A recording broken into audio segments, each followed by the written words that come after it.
Agarda siz Forex bozorida savdo qilsangiz, bu videoni oxirigacha ko'rishingiz kerak. Forex bozori allaqachon eskilik sarqitdi. Bu yerda hozirgi kunda faqatgina brokerlar, banklar va o'sha brokerlar bilan shartnoma tuzgan ayrim treyderlar foyda qilishyapti. Siz esa ulardan qolgan qutgan foydalarni yig'ib terib yurasiz. Forex fuflo bo'lsa, unda nimada savdo qilamiz deydigan bo'lsangiz, buning javobi oddiy. Bu kriptovalyutalar. Hozirgi kunda ko'plab millioner va milliarderlar, ko'plab mashhur insonlar hozirgi kunda kriptovalyutalarga o'z investitsiyalarini qilishmoqda.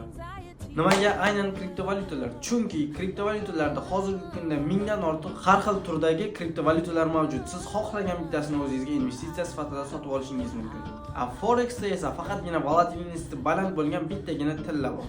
Kriptovalyutada savdo qilishning Forex bozorida savdo qilishdan yana bitta ustunligi, kriptovalyuta bozori 24/7 sinov xizmatingizda. Siz xohlagan paytingizda u yerga kirib savdo qilishingiz mumkin. Forexda esa atigi haftasiga 5 kun savdo qilishingiz mumkin. Sizda yana bitta savol paydo bo'lishi mumkin. Men faqatgina Forexda savdo qilishni bilaman. Kriptovalyutalarni esa hozir umrimda birinchi marotaba sizdan eshityapman desangiz, men o'z Telegram kanalimda sizlar uchun ataylab bepul darsliklarni tayyorlab qo'yganman.